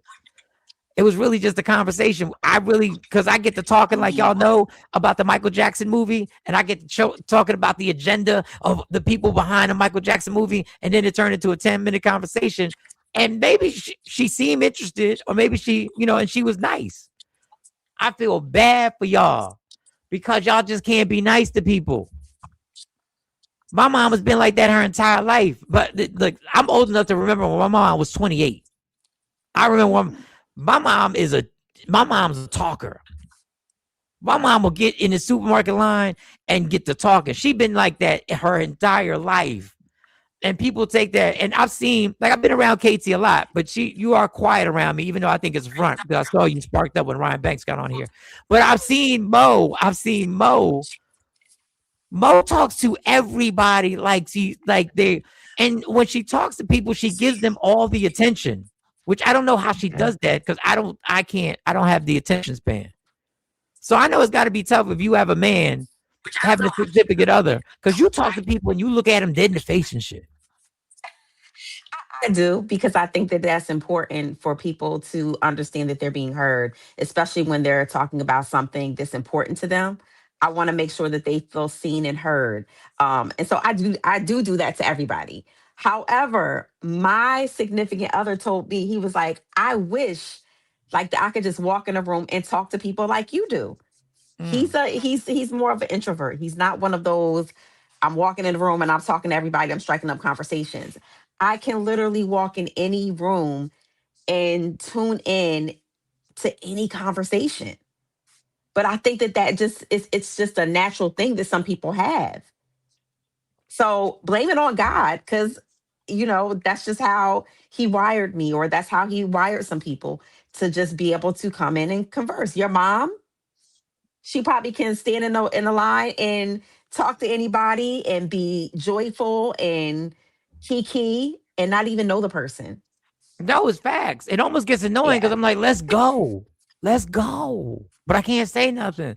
But this is, and before I play this clip, and Mo, I want you to be honest. What are little things that get you jealous with your significant other around women, but you don't really say it because it's a little, you working on this, but there's a little thing that you raise an eyebrow, but if you just said it out loud, people are like, yo, what the fuck is wrong with you? Like what's the little thing that gets under your skin when he's around some women, or one particular woman, or just one at a time. It's not a threesome. I'm trying to think, because he doesn't. When I tell you he's not that guy, so it's kind of hard. He does walk in the building with me on FaceTime sometimes at work, and he'll be like, "Hey, how was your weekend? How's everything going?" I'm like, "We was just knocking it down, like duking it out in an argument. You want to walk in there and be all jolly and say hi to these damn people? Like, you wasn't jolly just a minute ago on the phone." But I wouldn't call that jealousy. I would call I it. need the jealousy, the thing that your spidey senses start to tingle, and you're like, I really should chill. I should chill. So there was an incident one time where I was down there, and this girl from his old job walked in, and she walked over. We were at a restaurant eating. She walked in, walked over to him, was like, "Hey, how you doing? I ain't seen you in a long time." And I just looked like, "Bitch, is you dumb? Is you crazy?" Because number one, I think that's disrespectful to walk over to. You don't know if I'm his wife, if I'm his significant other, and you're talking about a job who he hadn't worked there in a good 3 years.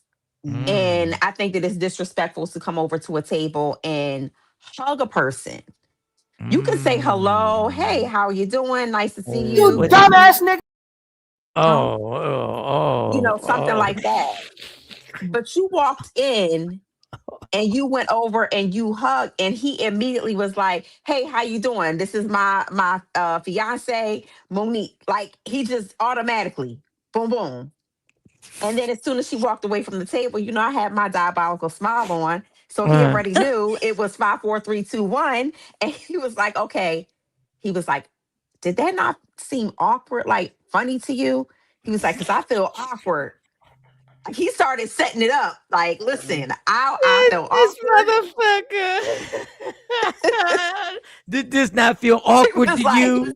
Because it feels awkward to me. He saw the look on my face and he knew it was a 5, 4, 3, 2, 1 countdown. So yes, that was one of The my diabolical smile. He saw it because I was like, I'm gonna give you pleasantries all day long. I'm gonna give you pleasantries all day long because I got too many alphabet behind my name to be losing it over something crazy and stupid as your non-thought process to not come over to a table for somebody who you ain't seen in 3 years and hug and automatically hug that person. So yeah, I had the Yeah, her look. approach was all wrong on that. The look. All wrong. And so he immediately addressed it, but that was one of my less stellar moments. So it was good when he addressed it. So he addressed it and you were good because, he did He addressed it immediately because he saw the 5, 4, 3, 2, 1. He saw the countdown. So motherfucker said, was that awkward to you? That was you know what a man has to do? This is what a man has to do. He has to complain about the situation before you complain about the situation. He has to be like, yo, was that awkward? That was awkward for me because I ain't seen this bitch in 3 years. I don't even know. Because let him tell it, the people that he don't even like people at work. So I was like, why she so jolly to come over here to the table and hug you? And she ain't seen you in 3 years, okay? So did you ask if he hit before? Because I asked. That's what? Did you ask if he hit before? If they had any situations? Did you ask? Did you ask that? You know me. You know me very well. Yeah, because I asked. I asked. And what did he say? Like, what you smashed? Like, did y'all had something going on? Wait a second. It's time. It's time. Fucking friends hate your bitches.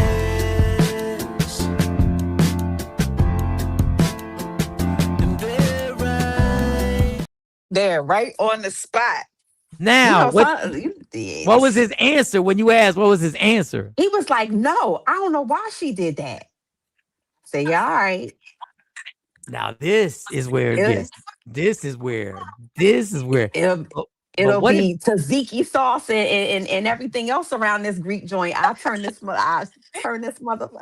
What if he didn't hit, but they had gone on a date before? That would be problematic. So what's the problem now? Because he didn't do anything inappropriate, did he? Where it would be problematic is if a man tried to hug me that I used to date. If he went in for the hug, it would have been an automatic boom, block, whoa. I'm not hugging. I'm not. No. So yes, if it was somebody who I used to date and I know that he was being a sucker coming over to my table when I'm with another man, yeah, I'm not gonna let you get that off secretly with my man not knowing. Like with my man, like it's kind of like a sneak diss because what you doing is that we used to deal with each other, but he don't know that we used to deal with each other. So I'm not gonna let you get one off on him secretly just because me and you know. Like, nah. We ain't doing that. Very nice. Let's get this round of applause going loud. Yes. So yeah, no, I had to ask. Did you and sis used to smash or something? And he said no. She was real comfortable coming over here to this table after 3 years and not working with you, talking about hey and hugging and yeah. So that was one of my less stellar moments. But if you got that tone, I don't even know if I'm admitting it. I don't know. I don't know. I think I might, because I might have panicked. I might have panicked into default lie. I might have been like, but nah. In his panic, because I was in 5, 4, 3, 2, 1 mode, he immediately was like, that was awkward. That was weird. Was that not weird to you? Like, Yeah, he jumped into it. He jumped into it. Get that He man a jumped right round of into applause. it. Because He he wasn't jumped right trying to mess into up the nightly activities. Don't mess up the Yeah. nightly activities for something 3 years ago. Yes, we was at a Greek restaurant, and I'm telling you, tzatziki sauce would have been everywhere, okay? Tables would have been turned. Nobody would have been eating those gyros, okay? Yeah. It would have been bad for everybody. All right. That's right, homie. That's right. You know who you're dealing. Table. You know it's just That's when I have to hit the Nas intro. Do you know who I am? this is ridiculous. So I saw this clip and this irritated. This is them shows that Jay fucking likes. Them little dating shows where they ask each other questions and all that. I hate them fucking shows. But I understand why people like them. I don't have the patience because just to sit through them. So this man is talking to this young woman, and this young woman starts coming for him, and he stays very reserved, and he stays totally respectful the entire time.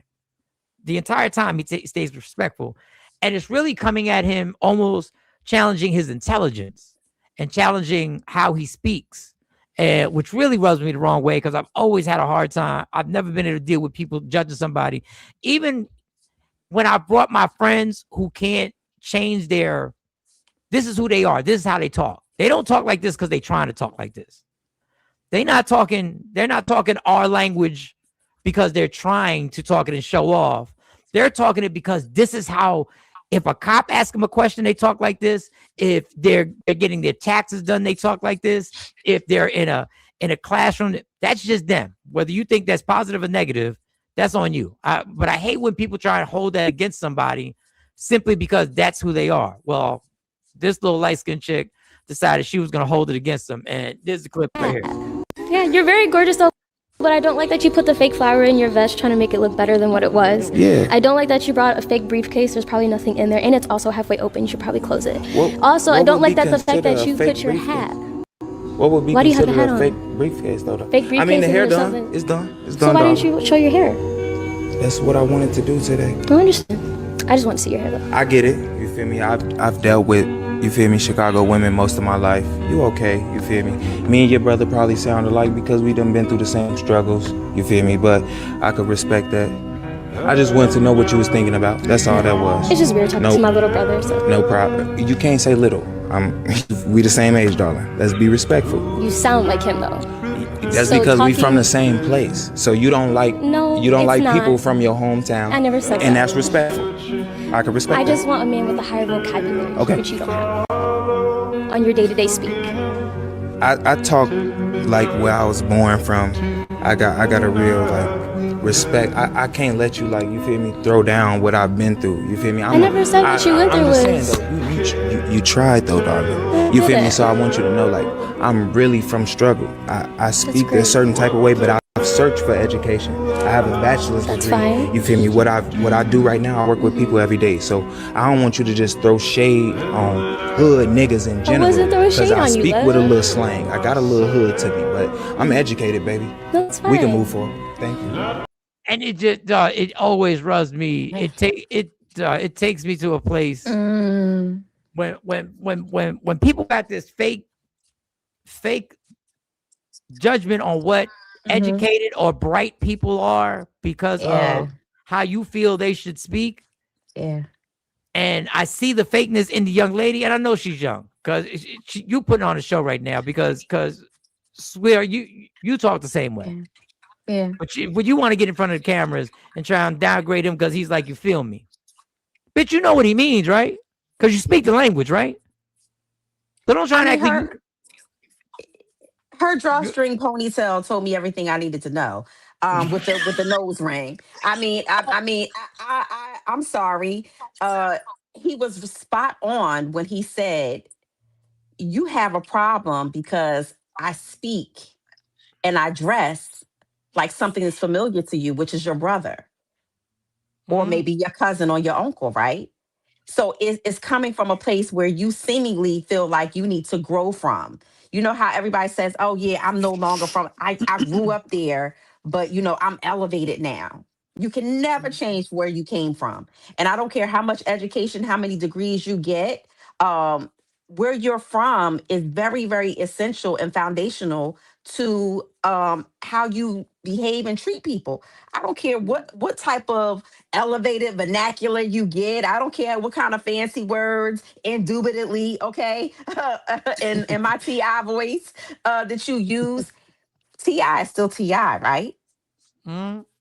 It don't matter how it doesn't matter. It doesn't matter. And what she did was she tried to tear him down unequivocally. To me, I feel like she tried to tear him down to make herself seem like she was more than what she was.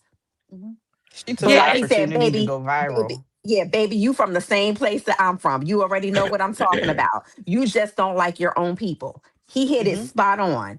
You want to be somewhere where you're not even at right now, right? You want something more than what you are. And it's nothing wrong with that. It's nothing wrong with wanting to grow, but don't knock down and tear down like he said, his struggle or where he came from, to try to build yourself up or to appear that you're on a higher level than him.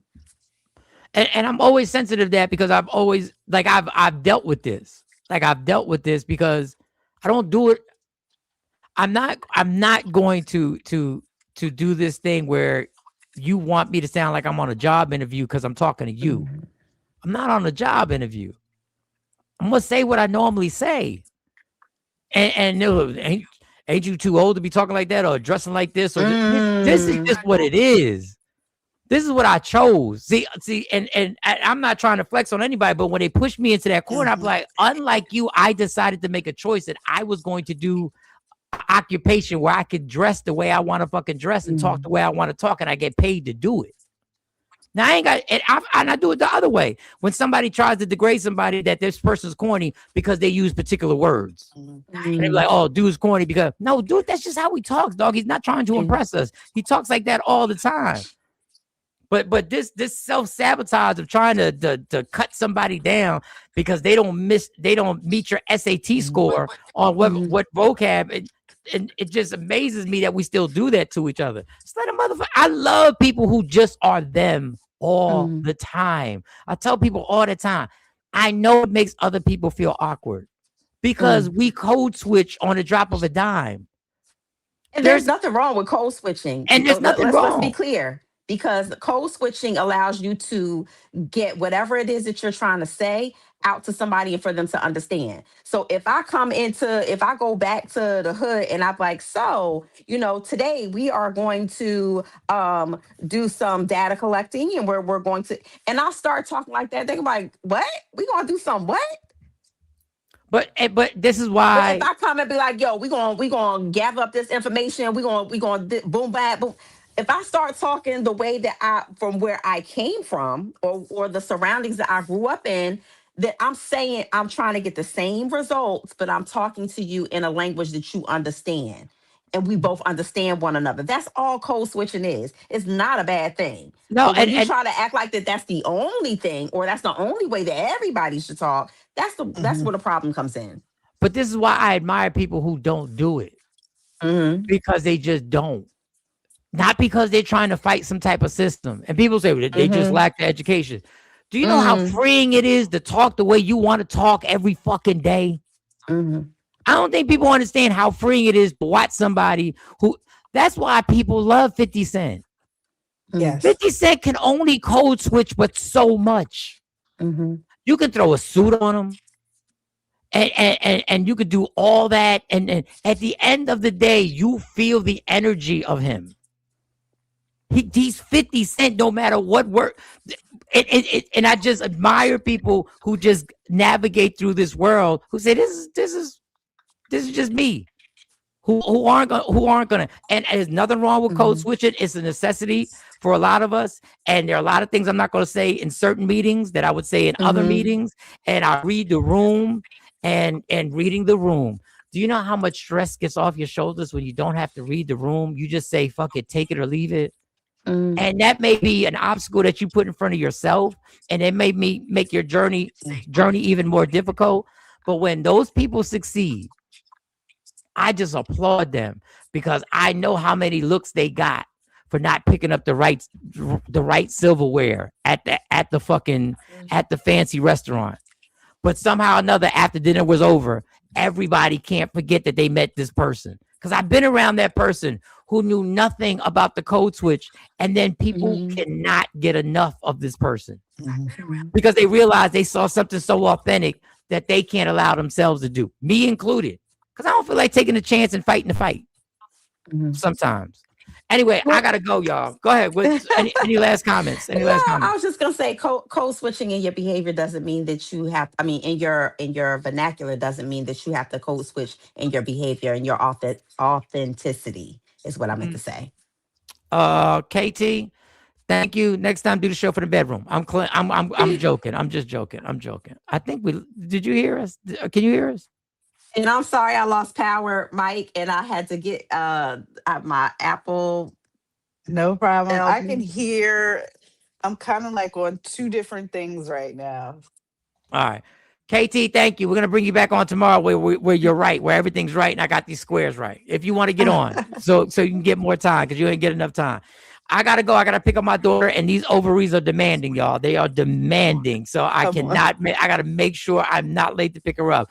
Love me for who I am, not who you want me to be. I can never be that. Understand there's only one thing in life that's guaranteed. It will end. So enjoy every minute, every second. You fight for everything in your life. Fight for your happiness. Never let anyone, anything, any circumstance take it from you. Because God got me, God got you, God got us. From Michael Sean, KT, Sexy Mo, Jay Black, C Chung, Amari, Amani. We will be back tomorrow. Lady Q, Woke Up Inspired. Go there. You got a vision, put it on a shirt, put it on a hoodie, put it on a horseshoe. Put it on an umbrella, put it on whatever you want. And when you get there, check the merch that is ready to be sold and shipped. We are gone. Michael Sean and the Takeover Legends, where the truth hurts.